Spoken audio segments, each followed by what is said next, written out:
multiple dimensions, leaps of faith, and a massive, ugly Humpty Dumpty. Oh wait, that's just Kingpin.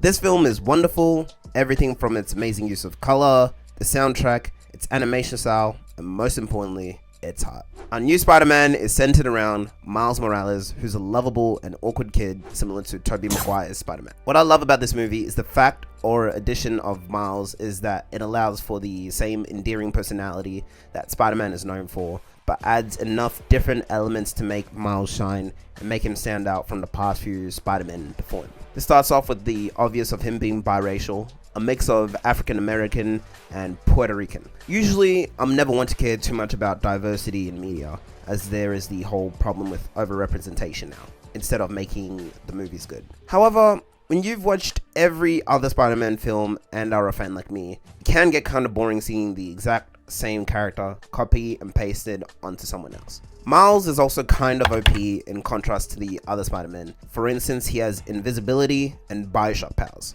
Keep in mind, this is in addition to already being able to swing around on most surfaces and have superhuman strength and more. This film introduces an array of spider people, making it the superhero equivalent of a family reunion where everyone insists they're the favorite. There's an older, chubbier, and more cynical Peter B. Parker who's clearly been using his web shooters to snag pizzas.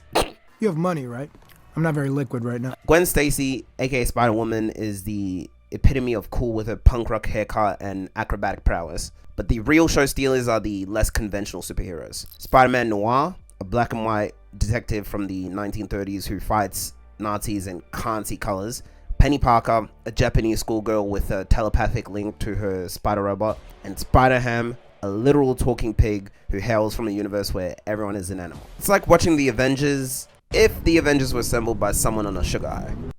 The animation style is nothing short of revolutionary. It's as if the pages of a comic book sprung to life in a dazzling display of colors, textures, and kinetic energy. The film blends traditional hand-drawn techniques with cutting-edge CGI, creating a visual experience that feels like you're flipping through a vibrant graphic novel while on a roller coaster. It even incorporates classic comic book elements like speech bubbles and onomatopoeia. Ever seen BAM explode off screen? Now you will. What's a superhero movie without a villain? Enter Kingpin, voiced by Liev Schreiber, definitely butchered that, a hulking behemoth of a man with a head that looks comically undersized for his colossal frame. Kingpin's motivations are surprisingly relatable. He's trying to bring back his dead wife and son from another dimension. It's a touching subplot until you remember he's willing to tear apart the fabric of reality to do it. Talk about taking family reunions too far. At its core, Into the Spider-Verse is about finding your place in the world, even if that world involves multiple dimensions and a sarcastic crime-fighting pig.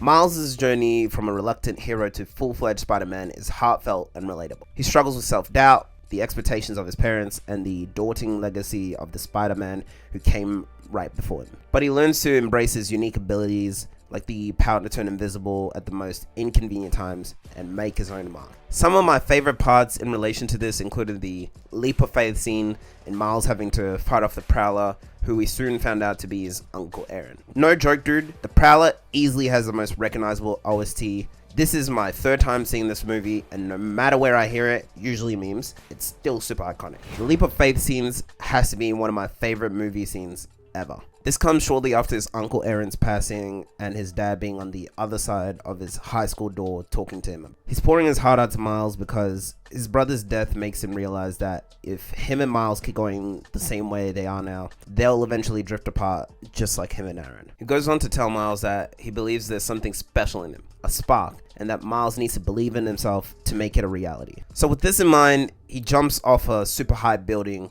testing his web slinging powers, and soon enough, develops the confidence to become the superhero he was meant to be. This provided valuable because even at the end with him sending all the spider people back to the respective worlds, Peter B was still hesitant about leaving Miles all alone. This is when Miles starts throwing his words back at him such as, "Don't watch the eyes, watch the hands," and him sweeping him off his feet. This film is laced with humor that's as quick and sharp as Spider-Man's reflexes. Whether it's the endless banter between Peter B. Parker and Miles, Spider-Ham's slapstick antics, he literally drops an anvil on the villain, or Spider-Man Noir's constant befuddlement by the modern world. Is that wind? I feel wind. The comedy is constant, delightful presence. Even the more dramatic moments are punctuated with laughs, ensuring that the film never takes itself too seriously. Spider-Man Into the Spider-Verse isn't just a great Spider-Man movie, it's a groundbreaking piece of cinema that redefines what animated films can achieve. It combines a fresh, diverse cast of characters with a stunning visual style and a story that's both emotionally resonant and hilariously entertaining. By the time the credits roll, you'll be left wishing you could jump into another dimension where you can experience it all over again.